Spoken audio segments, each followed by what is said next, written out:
সিদ্ধার্থ নামের এই ছেলেটা তার কোম্পানিতে কাব্যা নামের একটা মেয়েকে চাকরি দিয়ে তার সাথে প্রেমের অভিনয় করে। একটা সময় তারা দুজন শারীরিক সম্পর্কে পর্যন্ত জড়িয়ে পড়ে। তারপর একদিন হঠাৎ করে সিদ্ধার্থ কাব্যাকে তার কোম্পানি থেকে অপমান করে তাড়িয়ে দেয়। তবে পরবর্তীতে যখন সে জানতে পারে কাব্যার পেটে তার সন্তান একটু একটু করে বড় হচ্ছে, তখন সে তার ক্ষমতাকে কাজে লাগিয়ে কাব্যাকে কিডন্যাপ করে তার বাচ্চাটা নষ্ট করে ফেলে। কি ভাবছেন গল্প এখানেই শেষ? না, একদমই না। এরপর থেকে শুরু হয় আসল খেলা। কাব্যার এক ভয়ানক মাস্টার প্ল্যানের কারণে সিদ্ধার্থের জীবনটা একেবারে নরক হয়ে যায়। কিন্তু প্রশ্ন হচ্ছে, সিদ্ধার্থের কাব্যার সাথে এমনটা করার কারণ কি? আর কাব্যার সেই মাস্টার প্ল্যানটাই বা কি ছিল? এবং সে কি পারবে কোটিপতি সিদ্ধার্থের উপর প্রতিশোধ নিতে? কি রহস্য লুকিয়ে আছে এই প্রতিশোধের খেলার পেছনে? আর এর পরিণতি বা কি হতে চলেছে? এই সব প্রশ্নের উত্তর জানবো 2012 সালে মুক্তিপ্রাপ্ত একটা অসাধারণ মুভি হেট স্টোরির গল্প থেকে, যেখানে রয়েছে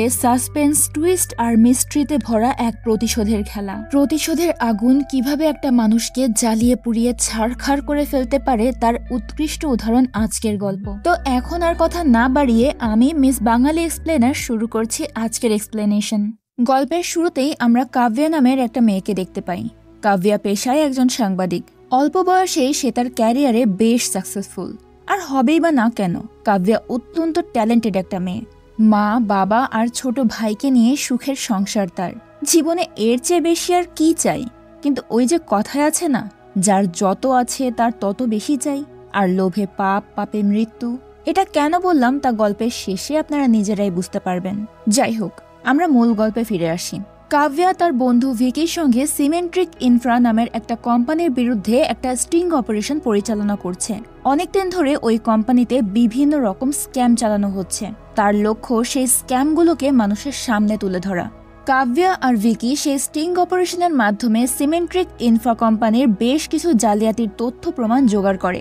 সেই সঙ্গে স্ক্যামের পিকচারগুলো ক্লিক করে নেয় এবং পরদিন সেটা নিউজ পেপারে হেডলাইন হিসেবে প্রচার করে। এতে করে ওই কোম্পানির বেশ সম্মানহানি ঘটে। কোম্পানির মালিক কুমার ধনরাজ, তবে বর্তমানে কোম্পানির ম্যানেজিং ডিরেক্টর পদে আছে তার ছেলে সিদ্ধার্থ ধনরাজ। সংক্ষেপে সবাই তাকে সিড বলে ডাকে। মিস্টার কুমার সবখানেই কোম্পানির এমন নিউজ দেখে প্রচন্ড রেগে যায় আর ছেলেকে ডেকে পাঠায়। সে ছেলেকে অনেক বকাঝকা করে এবং 12 ঘন্টার মধ্যেই পরিস্থিতি নিয়ন্ত্রণে আনতে বলে, না হলে তাকে ওই কোম্পানি থেকে বের করে দেওয়া হবে। একটা কথা বলে রাখি, সিড তার বাবাকে প্রচন্ড ভয় পায়। এতটাই ভয় পায় যে বাবার সামনে কথা বলতে গেলেও বেচারা তোতলাতে থাকে। তো সে তার বাবাকে কথা দেয় যে সে যত দ্রুত সম্ভব পরিস্থিতি নিয়ন্ত্রণে আনবে। এরপর সিড অফিসে এসে তার সিইওকে বলে সমস্ত ঘটনার দায় নিজের কাঁধে নিয়ে নিতে, যেন কোম্পানি বদনামের হাত থেকে বেঁচে যায়। অতিরিক্ত টাকার লোভে সিইও মিডিয়ার সামনে স্ক্যামের সব দায়ভার পার্সোনালি নিজের কাঁধে তুলে নেয় এবং মিডিয়ার সামনে স্টেটমেন্ট দেয় যে কোম্পানি এসবের সাথে কোনোভাবেই যুক্ত নয়। টিভিতে এরকম নিউজ দেখে কাব্যা এবং তার বন্ধুরা বেশ মজা পায়। যদিও তারা এখনো তাদের টার্গেটে সফল হয়নি, কিন্তু স্ক্যামের বিষয়টা তো মানুষের নজরে আসলো। মূলত কাব্যা আর ভিকির কাজই ছিল বড় বড় কোম্পানি, পলিটিক্যাল নেতা এবং পাবলিক ফিগারদের সব ধরনের গোপন অপকর্ম, স্ক্যাম বা জালিয়াতির বিরুদ্ধে প্রমাণ জোগাড় করা এবং সেটা মানুষের সামনে তুলে ধরা। এই কারণেই তারা বিভিন্ন রকম স্টিং অপারেশন পরিচালনা করে থাকে। এদিকে সিড আপাতত ওই ঘটনাটাকে ধামাচাপা দিয়ে দেয়, কিন্তু কাব্যার ওপর তার ভীষণ রাগ হয়। সে মনে মনে প্রতিশোধ নেওয়ার কথা ভাবে। তাই সে একদিন কাব্যাকে কফি শপে ডেকে পাঠায়। কাব্যা সেখানে গেলে সে হাই স্যালারির জব অফার করে। কাব্যা বিষয়টা নিয়ে বেশ চিন্তায় পড়ে যায়। তবে এমন সুবর্ণ সুযোগ কি কেউ হাতছাড়া করে? তাই সেও সিডের প্রস্তাবে রাজি হয়ে যায়। এরপর এই সুখবরটা কাব্যা তার বেস্ট ফ্রেন্ড ভিকিকে জানায়। ভিকিকে দেখেই বোঝা যাচ্ছিল যে জবটাতে সে তেমন একটা খুশি হয়নি। আসলে ভিকি সেই শুরু থেকেই কাব্যাকে ভীষণ ভালোবাসত, কিন্তু কখনো সেটা প্রকাশ করতে পারেনি। এখন আর সে বেশি সময় কাব্যার সঙ্গে থাকতে পারবে না, এটা ভেবেই তার মন খারাপ হচ্ছিল। তবে কাব্যার খুশি দেখে সে সবকিছু মেনে নেয়। কাব্যা তাকে বলে সে জার্নালিস্টের জব এবং ভিকি দুটোকেই ভীষণ মিস করবে। ভিকিও কাব্যাকে বলে সে তার জন্য ভীষণ খুশি এবং নিজের হাতের ঘড়িটা খুলে তাকে উপহার দিয়ে দেয় আর বলে, এই ঘড়িটা আমাকে সবসময় ভালো সময় দেখিয়েছে, আশা করি তোমাকেও সবসময় ভালো সময় দেখাবে। ঘড়িটা পেয়ে কাব্যা খুশিতে ভিকিকে জড়িয়ে ধরে। এরপর আমরা সিড আর কাব্যাকে একসঙ্গে একটা বিজনেস মিটিংয়ে দেখতে পাই। সেখানে উপস্থিত ক্লায়েন্টরা অলরেডি অন্য কোম্পানির সঙ্গে একটা ডিল করে ফেলেছিল কাব্যা তাদেরকে কথার জালে ফাঁসিয়ে প্রজেক্টটা সিমেন্ট্রিক ইনফ্রা কোম্পানির জন্য হাতিয়ে নেয়। সেদিন তার ট্যালেন্ট দেখে সিডও বেশ ইমপ্রেস হয়। এভাবেই দুজনের মধ্যে একটা গভীর সম্পর্ক তৈরি হয়ে যায়। তারা সুন্দর সময় কাটাতে থাকে। তারা একটা হোটেলে গিয়ে বেশ কয়েকবার ঘনিষ্ঠও হয়। তারপর কাব্যা ভিকির সঙ্গে দেখা করতে আসে, তাকে কিছু জিনিস গিফট করে। যদিও এতে ভিকি তেমন কোনো রিয়াক্ট করে না, তবে ভিকির বিদায় নিয়ে যাওয়ার সময় কাব্যা তাকে তার হাতে থাকা দামি ঘড়িটা দেখায়, যেটা সিড তাকে গিফট করেছিল। সেটা দেখে ভিকি মনে মনে খুব কষ্ট পায়। এরপর কাব্যা অফিসে চলে যায়। সে বারবার তার কার্ডটা পাঞ্চ করছিল, কিন্তু গেটটা কোনোভাবেই খুলছিল না। তাই সে রিসিপশনে বসা মেয়েটাকে গিয়ে জিজ্ঞেস করে এমনটা হওয়ার কারণ কি। মেয়েটা তাকে জানায় তার কার্ডটা ভ্যালিড নয়, অর্থাৎ তার কার্ডের অ্যাক্সেস অফ করে দেওয়া হয়েছে। কাব্যা তার কাছে অন্য কার্ড চাইলে মেয়েটা বলে, তোমার কার্ড ইস্যু করার পারমিশন আমাদের কাছে নেই। এই কথা শুনে কাব্যা ভীষণ রেগে যায়। সে জোর করেই সিডের ক্যাবিনে ঢুকে পড়ে আর সিডকে বিষয়টা জানায়। কিন্তু সিড হঠাৎ তাকে ধাক্কা দিয়ে ফেলে দেয়। সেই সাথে স্ক্যামের বিষয়ে নিউজপেপারে প্রকাশ করার কথাটাও মনে করিয়ে দেয়। এরপর তাকে স্পষ্ট ভাষায় জানিয়ে দেয় এতদিন সে কাব্যের সাথে যা কিছু করেছে সবটাই অভিনয়। সে প্রতিশোধ নেওয়ার জন্যই এত কিছু করেছে।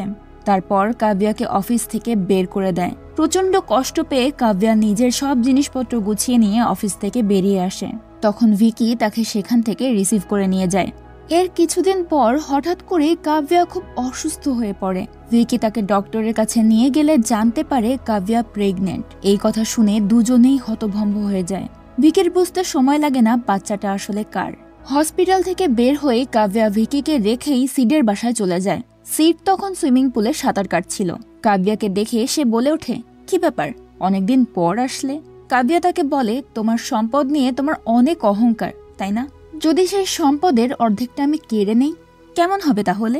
সিড তখন হাসতে হাসতে বলে, আমার সম্পদ তো দূরের কথা, আমার একটা চুলও তুমি ছিঁড়তে পারবে না। তখন কাব্যা তাকে তার প্রেগন্যান্সির কথা বলে এবং সেখান থেকে চলে যায়। সিড এই কথা শুনে বেশ টেনশনে পড়ে যায়।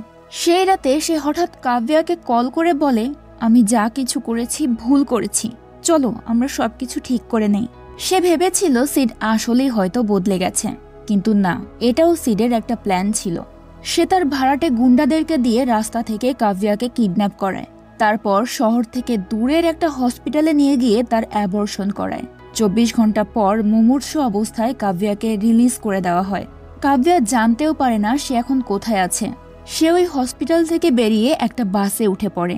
কিছুক্ষণ পর একটা ধাবার সামনে এসে বাসটা থামলে সে সেখানে নেমে যায়। তারপর সেখান থেকে একজনের মোবাইল নিয়ে ভিকিকে কল করে, কিন্তু কিছুই বলতে পারে না। তার আগেই সে অজ্ঞান হয়ে যায়। এরপর ভিকি আর তার পরিবারের লোকজন এসে তাকে উদ্ধার করে নিয়ে গিয়ে হসপিটালে ভর্তি করে। কাব্যার অবস্থা এতটাই খারাপ হয়ে গিয়েছিল যে তাকে বাঁচানোটা ডক্টরদের জন্য চ্যালেঞ্জিং হয়ে পড়ে। তাদের অনেক চেষ্টার পর কাব্যার অবস্থা একটু উন্নত হয়, কিন্তু জ্ঞান ফিরলেই সে জানতে পারে সবচেয়ে ভয়াবহ সংবাদটা, তার বাচ্চা আর এই পৃথিবীতে নেই। এমনকি সে আর কোনোদিন মাও হতে পারবে না। এতে কাব্যা পুরোপুরি ভেঙে পড়ে। একটু সুস্থ হলে তাকে বাসায় নিয়ে আসা হয়। কাব্যার কুমারী অবস্থায় প্রেগনেন্ট হয় এবং অ্যাবর্শনের বিষয়টা পুরো এলাকায় ছড়িয়ে পড়ে। সবাই তাকে কলঙ্কিনী নামে ডাকতে থাকে। তার পরিবারকে বিভিন্নভাবে হেয় করতে থাকে। আর কোনো উপায় না পেয়ে তার পরিবার বাধ্য হয় ওই শহর ছেড়ে চলে যেতে, কিন্তু কাব্যা তাদের সাথে যেতে রাজি হয় না। তাই বাধ্য হয়ে তার বাবা মা তার সাথে সমস্ত সম্পর্ক শেষ করে দিয়ে দিল্লি ছেড়ে চলে যায়। তখন কাব্যা ভিকিদের বাড়িতে গিয়ে থাকতে শুরু করে। এত বড় একটা ঘটনা তাকে ভেতর থেকে একেবারে নাড়িয়ে দিয়েছিল। ভয়াবহ ডিপ্রেশনের মধ্য দিয়ে দিন কাটাচ্ছিল সে। এরপর একদিন সে সিদ্ধান্ত নেয় এভাবে আর না, তার সঙ্গে হওয়া সব অন্যায়ের বদলা সে নেবেই।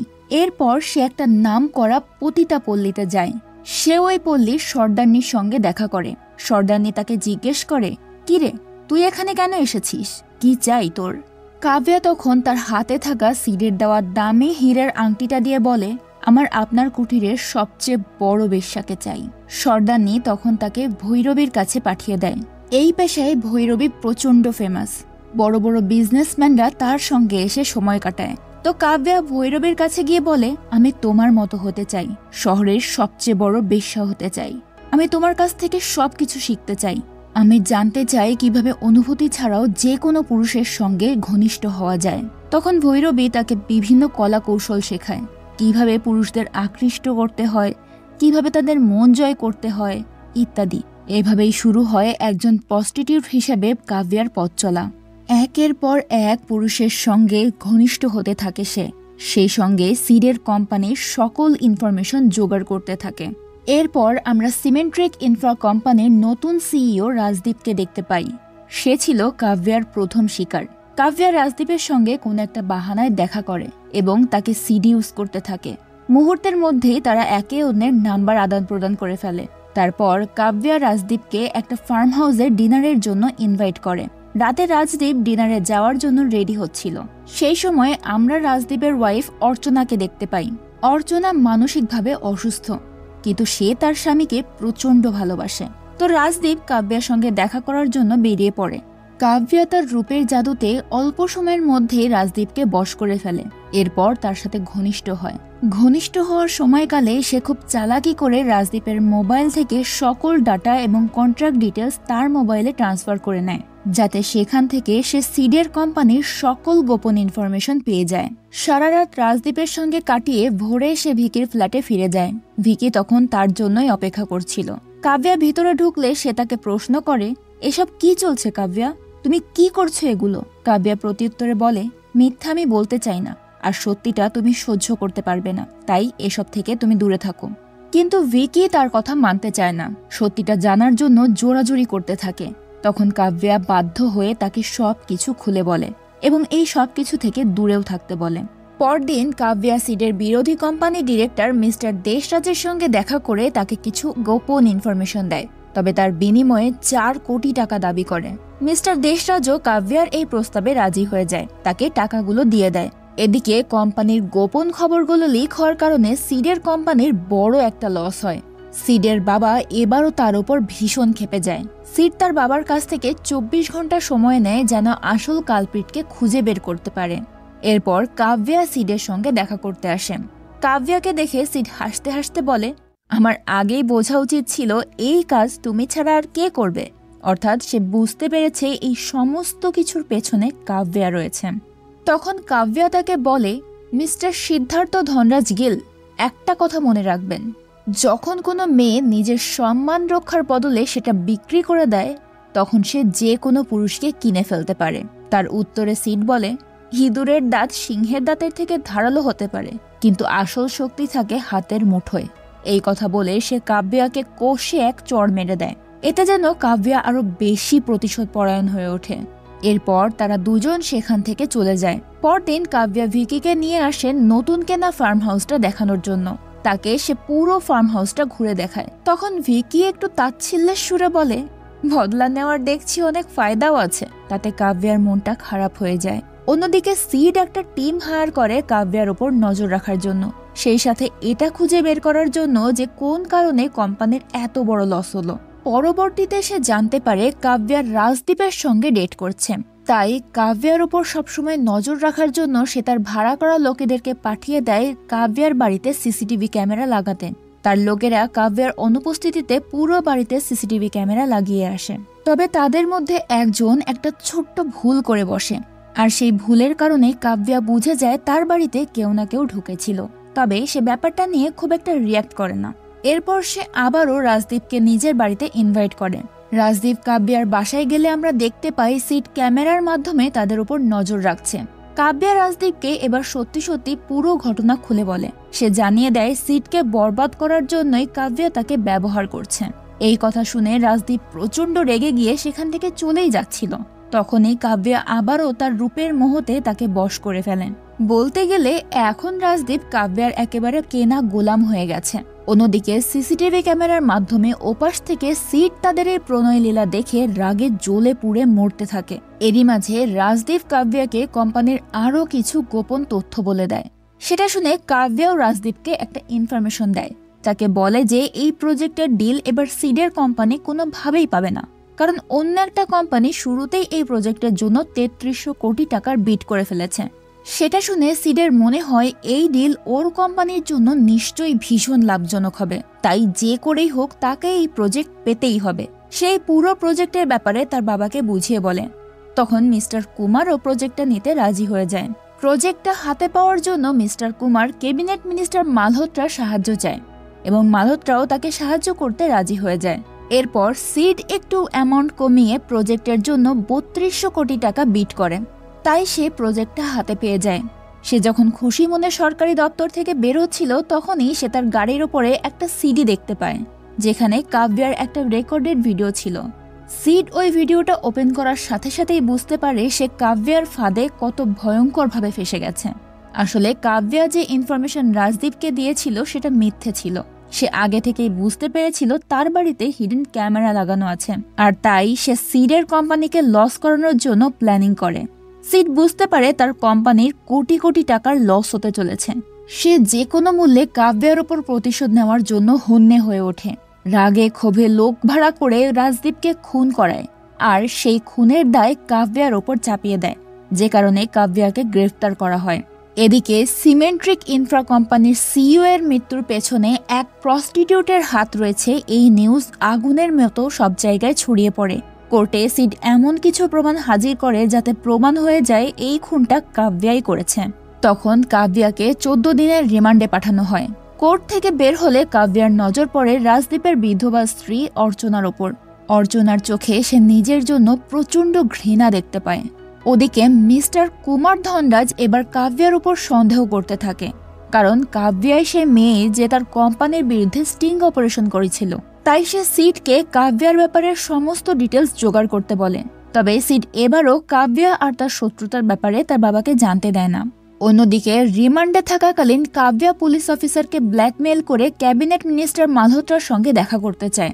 অফিসারও রাজি হয়ে যায়, কারণ কাব্যা তাকে বলেছিল সে এমন কিছু জানে যা প্রকাশ পেলে অনেক মন্ত্রী এমপিরা ফেঁসে যাবে।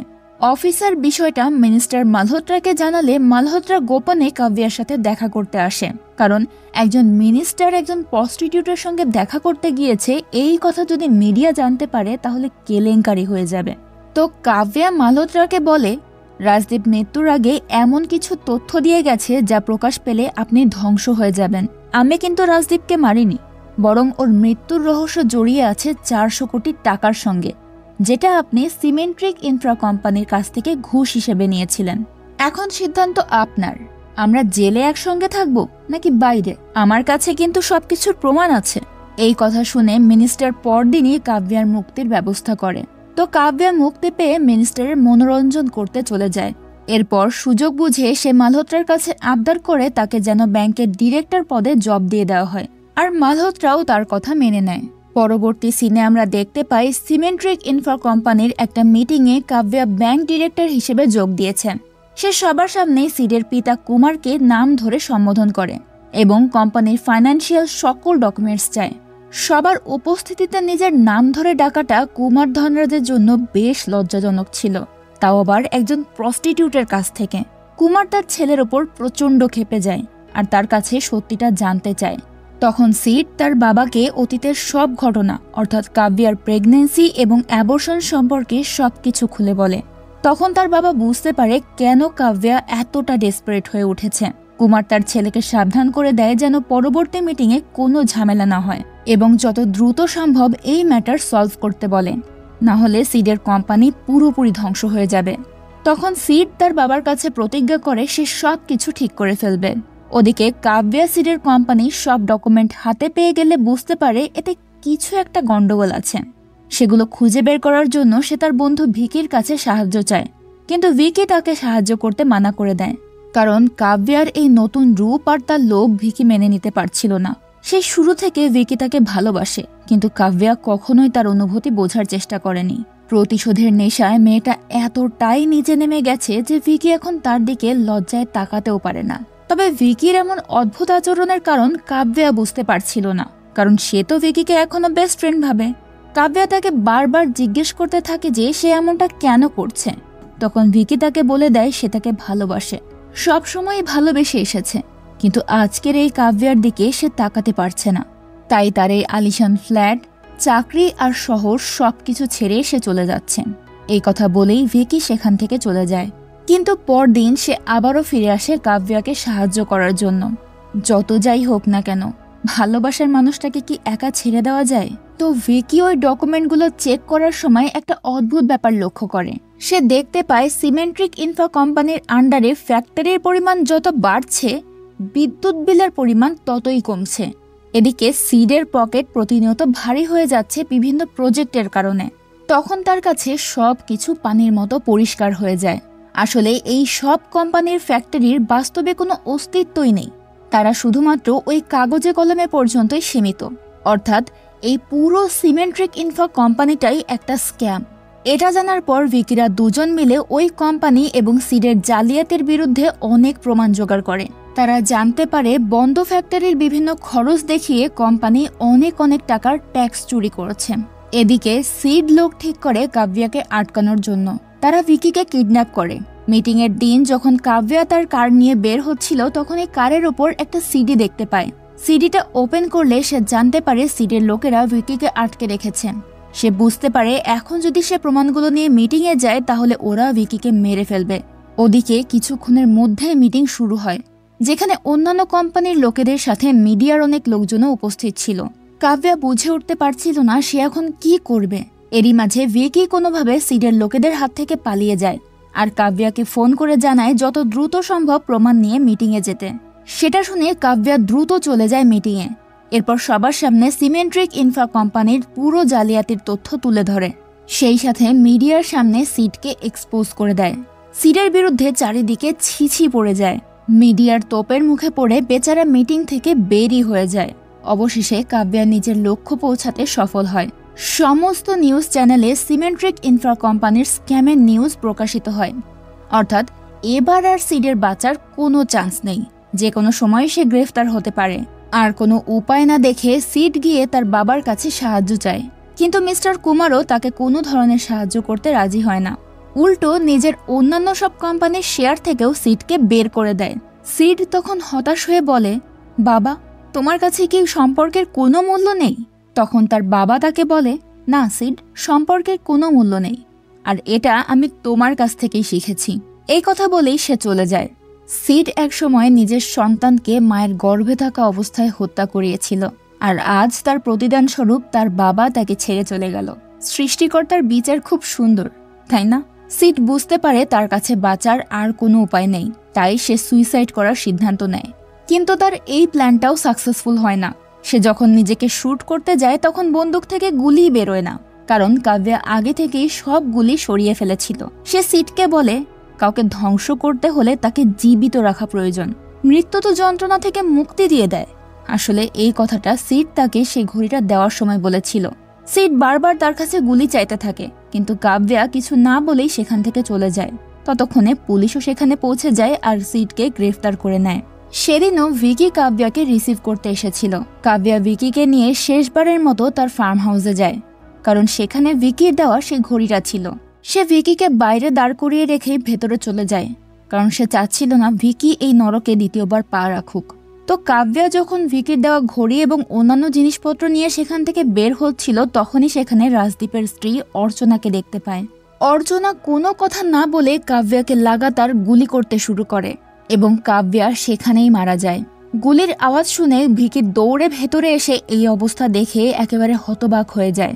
অর্চনা তখন তার দিকে তাকিয়ে বলে, জানো, প্রতিশোধ না ভীষণ সুন্দর হয়। এই কথা বলে অর্চনা নিজের মাথায় শুট করে সুইসাইড করে ফেলে। ভিকি তখন কাব্যার নাম ধরে চিৎকার করে কাঁদতে থাকে, আর এই করুণ মুহূর্তটার মধ্য দিয়ে গল্পটা শেষ হয়ে যায়। এখন হয়তো অনেকেই ভাববেন যে এখানে লোভের কথাটা কোথায় আসলো, পুরো গল্পটাই তো প্রতিশোধ নিয়ে। আসলে কাব্যা যদি প্রথমেই সিডের দেওয়া ওই টোপটা না গিলতো, অর্থাৎ তার বেশি টাকা দামের চাকরির অফারটা অ্যাকসেপ্ট না করত, তাহলে হয়তো তার আজ এই পরিণতি হতো না। এই জন্যই বলে লোভে পাপ আর পাপে মৃত্যু।